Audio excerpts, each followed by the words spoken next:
Shalom, selamat pagi saudara. Puji Tuhan, kita ada di hari karunia Tuhan yang baru. Mari kita berdoa. Oh Bapa, kami sungguh mengucap syukur untuk hari yang baru, untuk hidup yang baru. Kami mengakui Engkau Allah yang baik.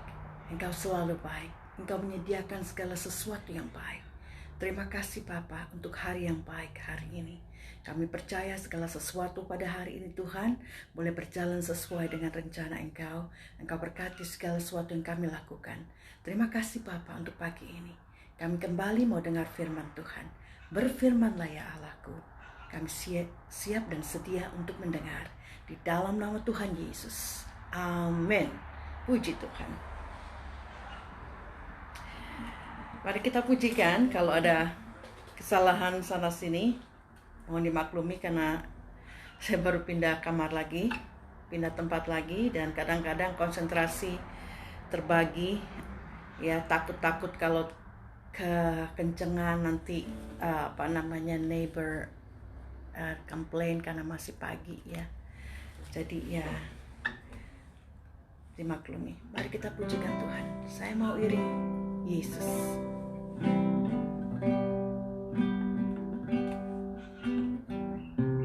Saya mau iring Yesus. Saya mau iring Yesus sampai selama-lamanya. Tak satu pun perkara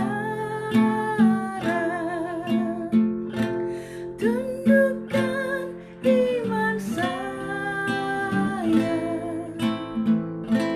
Saya mau iring Yesus sampai selama-lamanya. Sekali lagi saudara, ini lagu lama kita pasti tahu. Saya mau iring Yesus. Saya mau iring Yesus sampai selama-lamanya. Tak satu pun perkara tundukkan iman saya. Saya mau iring Yesus sampai selama-lamanya. Haleluya Yesus. Saudara, saya ganti kata-katanya, tak satu pun perkara tundukkan iman saya. Kalau lagu yang lama dibilang meskipun saya susah menderita dalam dunia. Oh, saudara, itu kita ada lebih dari seorang pemenang ya. Jangan katakan hidupku susah, menderita dalam dunia selalu. Betul, dalam segala kesulitan kita tetap puji Tuhan. Tapi jangan katakan meskipun hidupku susah, menderita dalam dunia. Itu iman yang sepertinya memelas ya, iman yang pesimis. Jadi bukan iman saya. Makanya saya ganti liriknya jadi tak satu pun perkara tundukkan iman saya. Saya mau iring Tuhan Yesus sampai selama-lamanya. Haleluya. Saya percaya kalau kita sudah di dalam Tuhan dan sungguh di dalam Tuhan, meskipun kita makan makanan yang sederhana atau memakai pakaian yang mungkin second hand ya, kayak saya juga sering beli di Salvos, it's okay ya, tapi kebutuhan kita hari lepas hari terpenuhi. Dan orang ini dalam Tuhan akan terus bersuka cita dan mengucap syukur dalam segala keadaan. Jangan lagi kita katakan walaupun hidup susah, menderita dalam dunia. Jangan lagi katakan itu. Tak satu pun perkara tundukkan iman saya. Katakan itu saudara. Tak satu pun perkara menundukkan iman kita. Haleluya. Pembacaan hari ini kita ambil dari Kejadian, masih dalam Kejadian pasal 11. Kita mulai pasal 11 ayat 1, Menara Babel, tidak terlalu banyak, sampai 9. Demikian firman Tuhan. Menara Babel. Adapun seluruh bumi satu bahasanya dan satu logatnya. Maka berangkatlah mereka ke sebelah timur dan menjumpai tanah darat di tanah Sinear. Lalu menetaplah mereka di sana. Mereka berkata seorang kepada yang lain, marilah kita membuat batu bata dan membakarnya baik-baik. Lalu bata itulah dipakai mereka sebagai batu dan tergala-gala sebagai tanah liat. Kita akan lihat nanti, ini saya juga tidak mengerti tergala-gala. Juga kata mereka, ayat keempat, marilah kita dirikan bagi kita sebuah kota dengan sebuah menara yang puncaknya sampai ke langit, dan marilah kita cari nama supaya kita jangan terserak ke seluruh bumi. Lalu turunlah Tuhan untuk melihat kota dan menara yang didirikan oleh anak-anak manusia itu, dan ia berfirman, mereka ini satu bangsa dengan satu bahasa untuk semuanya. Ini barulah permulaan usaha mereka. Mulai dari sekarang, apapun juga yang mereka rencanakan, tidak ada yang tidak akan terlaksana. Baiklah kita turun dan mengacau balaukan di sana bahasa mereka, sehingga mereka tidak mengerti lagi bahasa masing-masing. Demikianlah mereka diserahkan Tuhan dari situ ke seluruh bumi, dan mereka berhenti mendirikan kota itu. Itulah sebabnya sampai sekarang nama kota itu disebut Babel, karena disitulah dikacau balaukan Tuhan bahasa seluruh bumi, dan dari situlah mereka diserahkan Tuhan ke seluruh bumi. Demikian firman Tuhan. Kita sudah sering mungkin mendengar tentang cerita Menara Babel, saudara ya, tapi kita tidak pernah sungguh-sungguh membaca perikopnya, apa sebenarnya yang ada di sana, apa yang dimaksud dengan cerita ini. Ayat 1 dikatakan, waktu itu seluruh bumi satu bahasanya dan satu logatnya. Ini mungkin terjadi sebelum pasal 10 ya, karena di Kejadian pasal 10 ayat 5 yang kemarin kita lihat dari keturunan Sem, Ham, dan Yafet, dikatakan di situ bahwa mereka dengan sukunya, dengan bangsanya, dengan bahasanya, berarti sudah ada bahasa mereka masing-masing. Nah, di sini di Menara Babel dikatakan masih satu bahasa, satu logat di seluruh bumi. Jadi saya kira yang kemarin pasal 10 itu lebih dulu daripada yang sekarang. Oh, ini yang sekarang lebih dulu daripada pasal 10, karena sekarang bahasanya masih satu ya. Kemarin kita sudah baca bahasanya itu sudah masing-masing. Nah, kita lihat di Kejadian pasal 10 yang kemarin ayat 5, dari keturunan Yafet, mereka hidup di daerah pesisir, dan mereka terpecah menurut bahasa, suku, dan bangsanya. Ada bahasa, berarti sudah berbeda. Juga di ayat 20, pasal 10 kemarin, juga keturunan Ham, mereka berpencar menurut keluarga, bahasa, daerah, dan bangsanya. Itu di ayat 20 pasal 10 kemarin. Kita baca juga dari keturunan Sem di ayat 31. Keturunan Sem pun tersebar menurut keluarga, bahasa, daerah, dan bangsanya. Jadi sepertinya Babel ini yang di ayat ke-11, ini harusnya duluan. Dan kemarin yang ayat 10 mereka sudah terpencar, berarti bahasa mereka sudah berbeda masing-masing dengan suku dan bangsa dan bahasanya.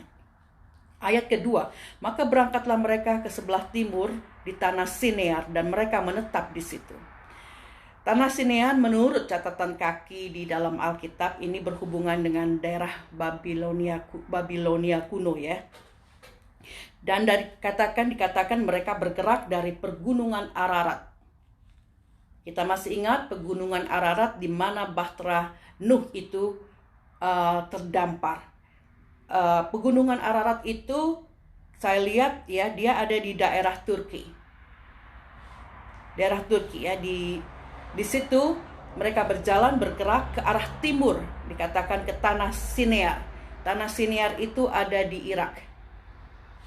Ayat ketiga, pembuatan batu bata, mereka membuat batu bata. Pada zaman itu sama kayaknya dengan batu bata pada zaman sekarang ya, itu dibakar, karena lihat dibentuk terus dibakar. Jadi pembuatannya sama dengan zaman sekarang. Mungkin zaman sekarang ini mengcopy apa yang dilakukan pada zaman dahulu, beberapa ribu-ribu tahun yang lalu. Nah itu. Selanjutnya di ayat 3 dikatakan, tadi saya bilang yang tidak jelas itu,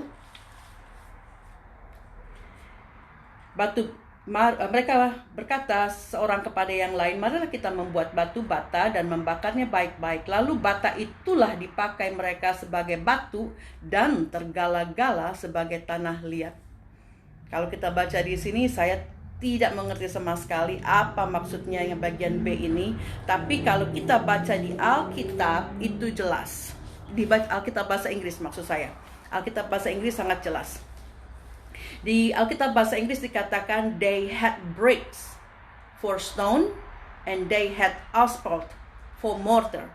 Jadi artinya di daerah Israel pada zaman itu mereka menggunakan limestone. Kita tahu limestone ya, apa sih, batu palimanan atau apa ya, pokoknya yang dikatakan batu gamping atau batu kapur. Nah itu memang banyak. Beberapa hari lalu saya melihat perjalanan seseorang ke Israel yang dia videoin, dan memang seluruh daerah di situ bangunannya itu dari batu gamping, batu kapur, atau kita palimanan, pokoknya limestone. Nah di Israel mereka menggunakan ini, dan mereka menggunakan mortar untuk mengikat batu gamping atau batu palimanan atau batu limestone ini. Tetapi di daerah Babel atau Babilonia, mereka menggunakan bricks atau batu bata dan aspal sebagai bahan. Aspal ini untuk mengikat batu gamping atau batu limestone ini ketika mereka mendirikan bangunan. Jadi itu maksudnya. Jadi dikatakan dalam bahasa Inggris, makanya kita perlu ya untuk ngelihat juga di bahasa lain, dalam bahasa Inggris atau bahasa lain. Kalau bisa bahasa Yahudi ya silakan, tapi bahasa Inggris kita lebih gampang ngelihat ke situ, dan juga ada penjelasan yang lebih jelas. Kalau lihat di situ saya nggak ngerti sama sekali apa maksudnya, tapi ketika kita melihat bahasa Inggris kita mengerti kalau dikatakan bahwa bricks for stone and asphalt for mortar. Jadi brick itu buat orang Babilonia, tapi di Israel mereka memakai stone limestone, dan untuk mengikatnya bricks ini diikat dengan mortar dengan aspal, tapi kalau dengan stone limestone dengan mortar itu penjelasannya sedikit. Ayat keempat, mereka mengatakan bahwa mereka akan mendirikan sebuah kota dengan menara yang puncaknya sampai ke langit, dan mereka juga mau mencari nama untuk menara itu supaya mereka tidak tersebar ke seluruh bumi. Coba kita baca dalam Alkitab yang bahasa Inggris untuk ayat ini. 11 pasal 11 ayat keempat dalam bahasa Inggris. And they said, come, let us build ourselves a city and a tower whose top is in the heaven. Let us make a name for ourselves, lest we scatter abroad over the face of the whole earth.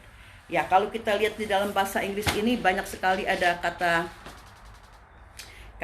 us dimention 2 kali, juga ourself juga dikatakan 2 kali, dan ada we itu juga 2 kali. Ini mengungkapkan keakuan mereka yang mau mendirikan menara ini.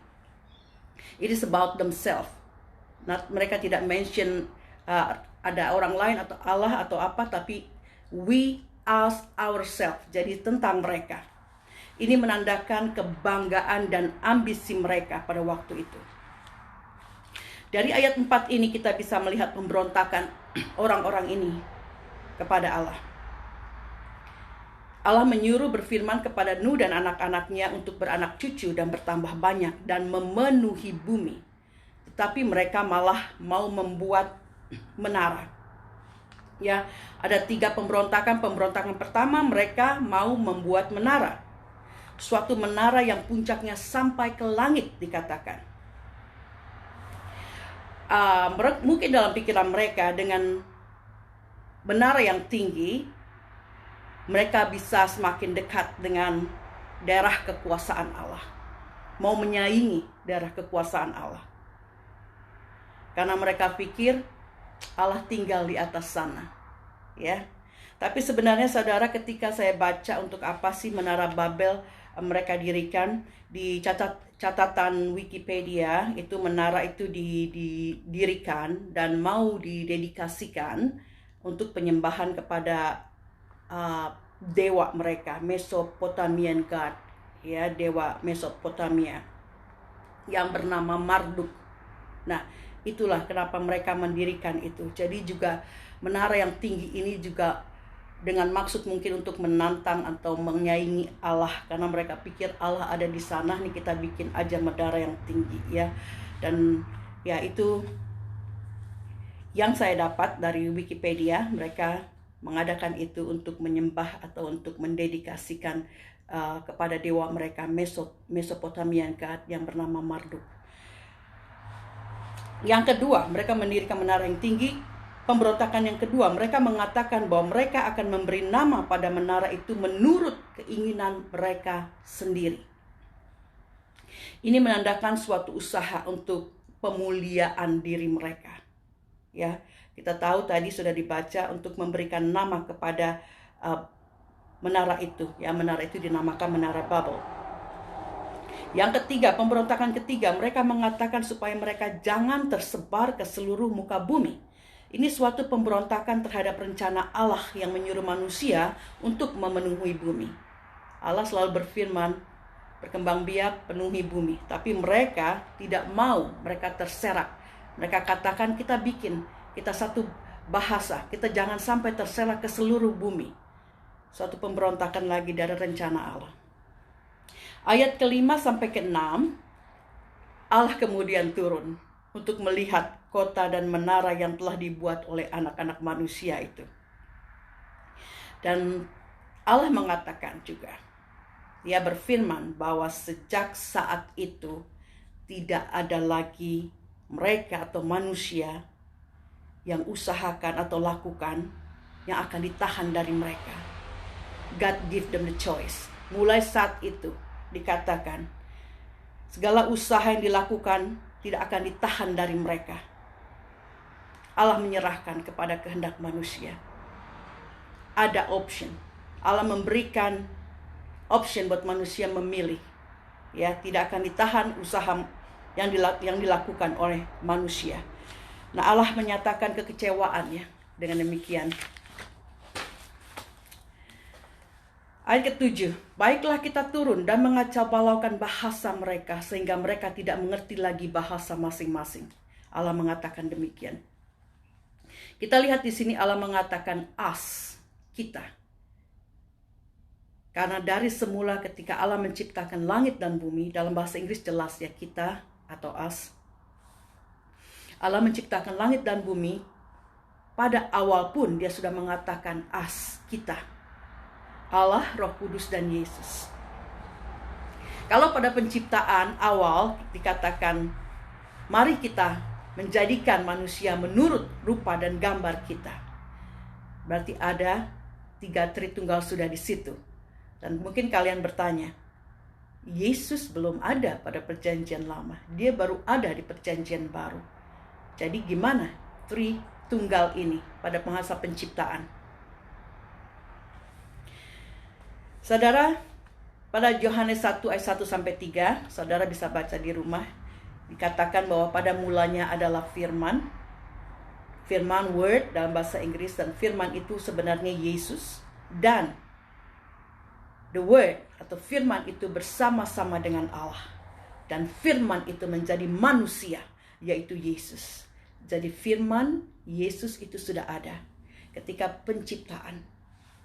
Kalau roh, ya kita sudah tahu karena Dia melayang-layang di udara, melihat bumi yang masih kosong dan Allah juga ada di situ. Kalau engkau bertanya Yesusnya mana? Yesus berupa firman saat itu. Yesus secara flesh, Dia memang baru ada di perjanjian baru secara daging, ya, tapi roh Dia sudah ada. Jadi Yesus pada masa penciptaan langit dan bumi itu sudah ada, tapi Dia belum dalam bentuk flesh atau bentuk manusia. Nah, Yesus yang adalah firman ini, Dia kemudian menjadi manusia ketika Dia lahir melalui perawan Maria di Perjanjian Baru dalam Injil Matius, Markus, Lukas, Yohanes. Dan lagi di Kejadian tadi ayat 11 yang sudah kita baca, Allah mengatakan us atau kita lagi. Ini menekankan ketritunggalan Allah. Allah selalu mengatakan kita, karena memang dia tidak sendiri. Jadi Allah Tritunggal turun sehingga manusia-manusia itu diserahkan ke seluruh bumi dan mereka berhenti mendirikan kota itu. Itu ayat ke-8. Ayat ke-9, sampai sekarang kota ini disebut Babel. Karena disitulah dikacaubalaukan Tuhan bahasa di bumi. Dan dari situlah mereka diserahkan. Manusia ini diserahkan ke seluruh bumi. Babel itu dalam bahasa Hebrew, yaitu balal. Itu verb, itu kata kerja. Balal, itu to confuse artinya dalam bahasa Inggris. Tapi kalau nounnya atau kata bendanya confusion. Jadi Babel adalah artinya yang verbnya itu untuk membingungkan. Dan secara noun kata bendanya adalah kebingungan. Jadi untuk membingungkan manusia atau ada kebingungan karena bahasa yang sudah bermacam-macam yang Allah pecahkan menjadi berbagai bahasa dari satu bahasa. Dan Babilonia dikatakan saat ini, ya saya sudah coba-coba di googling ya, lihat-lihat Babilonia itu di mana sih, apakah masih ada reruntuhan dari kota Babel ini. Dikatakan di sana reruntuhannya masih ada, tapi tempatnya jadi just seperti water hole katanya ya, jadi tempat penampungan air aja. Dari dasarnya pun sudah terkuras gitu. Dan letaknya itu sekitar 60 miles atau 96,5 km selatan kota Baghdad di Irak. Jadi ada di kota Baghdad di Irak, 60 miles atau 96,5 km dari sana. Jadi it is real. The Bible is real. Semua yang diceritakan di sana, kota-kota dan nama-nama daerah segala macam itu ada. Tempat-tempat juga ya. Saudara, pelajaran apa? Ya, kita di sini belajar Alkitab. Karena itu saya kan Bible study. Saya bukan khotbah. Kita belajar sama-sama. Ya, saya menghabiskan waktu berjam-jam untuk lihat sana-sini, untuk melihat faktanya juga, melihat historinya juga. Jadi tidak hanya ngomong-ngomong tanpa ada base ya, tanpa ada dasar, tanpa ada backup. Nah, pelajaran yang kita dapat, yang pertama, manusia selalu mempunyai kecenderungan untuk melawan dan memberontak. Kita lihat Kejadian 8 ayat 21. 8 ayat 21 dikatakan, ketika Tuhan mencium persembahan yang harum itu, berfirmanlah Tuhan dalam hatinya, aku takkan mengutuk bumi ini lagi karena manusia, sekalipun yang ditimbulkan hatinya adalah jahat dari sejak kecilnya. Dan aku takkan membinasakan lagi segala yang hidup seperti yang telah kulakukan. Allah mengatakan dari sejak kecil, hati manusia itu jahat. Jadi kecenderungan manusia memang selalu untuk melawan dan memberontak. Apa yang dikatakan di Roma 7 ayat 18, mari kita lihat Roma 7 ayat 18. Ayat 18. Sebab aku tahu bahwa di dalam aku, yaitu di dalam aku sebagai manusia, tidak ada sesuatu yang baik. Sebab kehendak memang ada di dalam aku, tetapi bukan hal berbuat baik. Nah, itu yang dikatakan, kalau tadi dikatakan oleh Allah, dari sejak kecilnya manusia berhati jahat, dan ini perkataan Paulus di dalam Roma, ya, kehendaknya untuk berbuat baik itu ada, tetapi daging lebih kuat. Nah, itu ada selalu kecenderungan untuk melawan dan memberontak. Kita sebagai manusia, kita tahu kita tidak dapat melakukan sesuatu yang baik, saudara, tanpa campur tangan Allah. Meskipun Paulus yang sudah melayani sedemikian rupa, dia katakan tidak dapat melakukan yang baik. Ya, jadi campur tangan itu sangat penting, campur tangan Allah tentunya. Dan campur tangan Allah ini disediakan melalui Roh Kudus-Nya. Tinggal kita memutuskan apakah kita mau menerimanya atau tidak. Seperti dikatakan firman tadi, sejak saat itu Allah serahkan kehendak manusia itu. Jadi ada option yang engkau yang memutuskan apa yang mau engkau lakukan. Apakah kita mau menerima campur tangan Allah di dalam rohnya itu atau tidak. Sudah saya katakan juga beberapa minggu lalu ya dalam pembacaan dan pembahasan firman bahwa Roh Kudus, tentang Roh Kudus ini bukan cuma milik orang-orang Pantekosta, karismatik dan revival. Tapi Roh Kudus ini tersedia buat kita semua yang mau memintanya dan menerimanya. Kita tahu saudara, di perjanjian lama manusia hidup dalam zaman Allah ya. Jadi banyak sekali kita temui pembicaraan Allah secara langsung kepada manusia. Nah, itu di perjanjian lama, zamannya Allah. Allah berbicara langsung kepada manusia. Dan di perjanjian baru, manusia hidup dalam zaman Yesus. Mereka bisa berbicara dan berinteraksi langsung dengan Yesus. Terutama di dalam Injil Matius, Markus, Lukas, Yohanes. Itu zaman Yesus, mereka bisa bersama-sama dengan Yesus, makan bersama dengan Dia, bisa merasakan sentuhannya. Nah, itu zaman perjanjian baru, zaman Yesus. Lalu setelah Yesus terangkat ke surga, sejak saat itulah sampai saat ini kita hidup di zaman Roh Kudus. Yohanes 14 ayat 16 sampai 18, mari kita baca. Yohanes 14.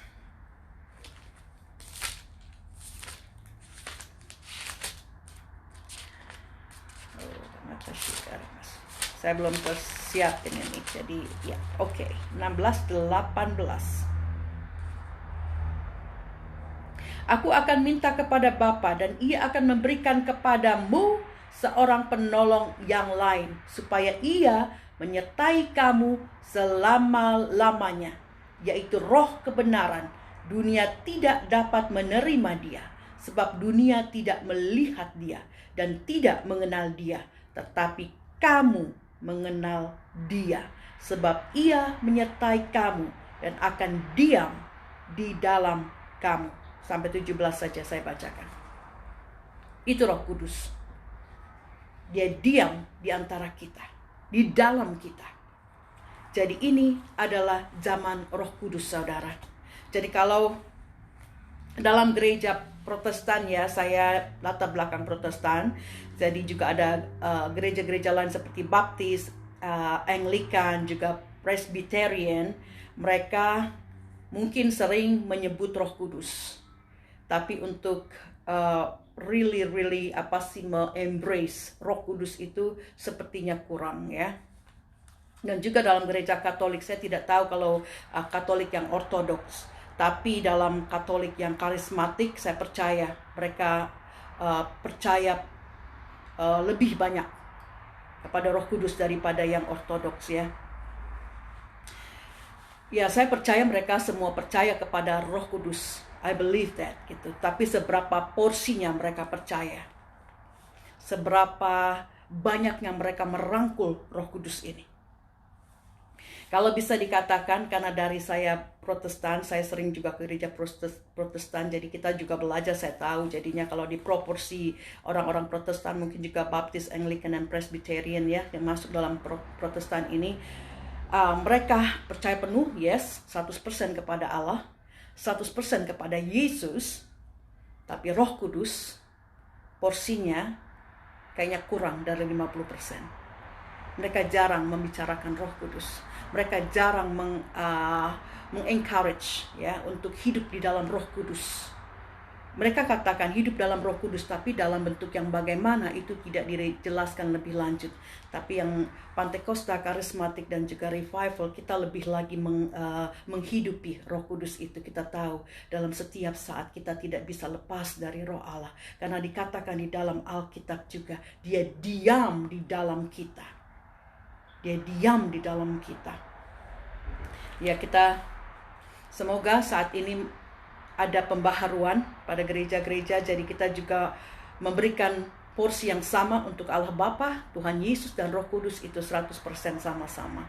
Karena ini zaman Roh Kudus, kita tinggal di dalam zaman Roh Kudus. Jadi berikan atensi 100% juga kepada Roh Allah. Dia Roh Allah, bagian dari Allah. Kalau kita mengakui Allah 100%, kenapa kita tidak mengakui Rohnya 100% juga?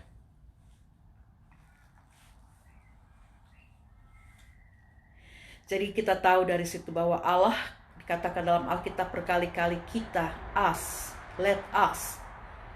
Kita tahu bahwa ketiga Allah Tritunggal ini tidak bisa dipisahkan, saudara. Jadi jangan sampai porsi yang kita berikan pada masing-masing itu kurang, ya.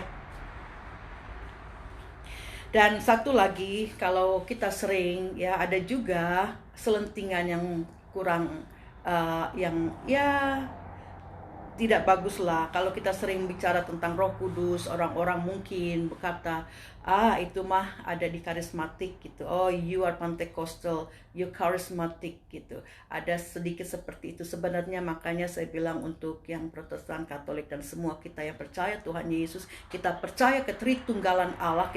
Ketika kita berdoa atas nama Bapa, Putra, dan Roh Kudus, makanya ketika kita memperkatakan itu, imani juga bahwa Roh Kudus adalah bagian terpenting dari tiga Tritunggal ini, saudara. Jadi ya, jangan sampai kita mengklaim atau juga menunjuk-nunjuk orang, lu Pantekosta, kamu karismatik, begini begitu. Ya, kita sama-sama. Dan kita juga mari dengan seluruh umat Tuhan, kita percaya bahwa kuasa Roh Kudus ada di dalam kita. Dia tinggal di dalam kita. Dan Roh Kudus itu adalah Roh Allah. Jadi jangan sepelekan atau berikan porsi yang sedikit. Dia adalah Roh Allah. Dia menyatu dengan Allah.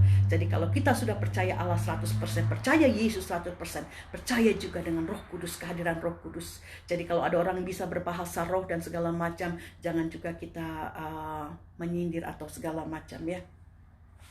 Saudara, jadi kita perlu Roh Kudus dalam hidup kita untuk memampukan kita untuk hidup di dalam kehendak Allah. Karena dikatakan tadi dalam Alkitab, Allah juga yang mengatakan kehendak manusia semata-mata adalah jahat. Maka kita perlu supernatural power dari Allah di dalam Roh Kudusnya untuk membantu kita melalui hari-hari kita yang penuh tantangan di dunia ini. Begitu banyak fungsi Roh Kudus dalam hidup kita, kita akan bahas di lain waktu. Saya akan bahas di lain waktu, saudara. Jadi mari kita percaya kepada Allah, kepada Yesus. Harus juga kita percaya kepada Roh Kudusnya. Mereka Tritunggal.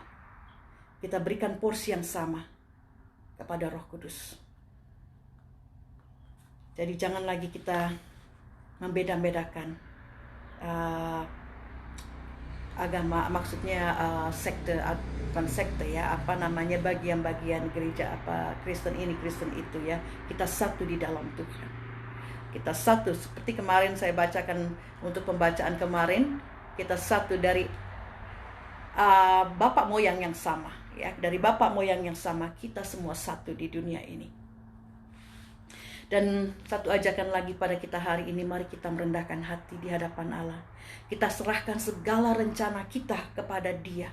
Supaya jangan Allah bilang, oke, sejak saat ini aku serahkan. Apa yang mau kau perbuat, lakukanlah. Supaya jangan Allah mengatakan itu kepada kita, maka kita harus merendahkan hati, merendahkan diri, dan menyerahkan rencana kita kepada Dia. Sebelum kita melakukan sesuatu, kita bicarakan dengan Dia. Kita katakan dan kita minta hikmat Dia. Kita bicarakan, apakah rencana ini sesuai dengan rencana-Mu, ya Bapa. Supaya kita jangan seperti orang-orang yang tinggi hati yang dikatakan dalam pembacaan kita, yang mau membuat sesuatu yang besar, yang grand, bukan untuk kemuliaan Allah, tapi untuk meninggikan kebanggaan, ambisi, dan kepentingan mereka sendiri. Mari kita pegang firman Tuhan. Amin. Kita berdoa, saudara.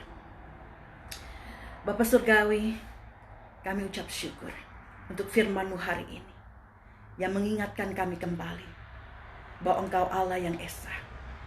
Engkau Bapa di dalam Yesus, Yesus di dalam Bapa, Bapa di dalam Roh Kudus, dan Roh Kudus di dalam Bapa.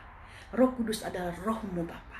Terima kasih untuk memberikan roh-Mu ketika Yesus terangkat ke surga. Kami baru saja Tuhan memperingati kebangkitan Tuhan Yesus. Kami percaya Tuhan, dan kebangkitannya kami juga dibangkitkan dari kehidupan kami yang lama. Terima kasih Bapa. Ketika Yesus terangkat ke surga, Dia meninggalkan Roh Kudus-Nya bagi kami, supaya ada yang menemani kami, ada yang tinggal di dalam hati kami, ada yang tinggal di dalam hidup kami. Terima kasih untuk Roh Kudus-Mu. Terima kasih Bapa. Biar setiap kami Tuhan yang sudah mengenal Engkau Bapa, mengenal Yesus, juga mau mengenal dan embrace Roh Kudus. Terima kasih Tuhan untuk firman-Mu hari ini. Ajarkan hati kami supaya tetap rendah hati, tidak membuat sesuatu yang hendak melawan Engkau. Berikan kami kepatuhan, ketaatan kepada Engkau. Terima kasih Bapa. Jangan jadikan hati kami, hidup kami seperti Babel, seperti orang yang bebal juga Tuhan. Tapi jadikan hati kami tanah yang subur untuk firman-Mu, sehingga firman-Mu boleh kami terima dengan baik dan bertumbuh dan menjadikan kami kuat di dalam Engkau. Terima kasih untuk firman-Mu hari ini. Kami berkati setiap mereka yang mendengar firman Tuhan. Di dalam nama Tuhan Yesus, Engkau terima kasih karunia Allah di dalam Roh Kudus-Nya. Haleluya. Amin. Nikmati hari saudara. Puji Tuhan, Allah berserta kita. Amin.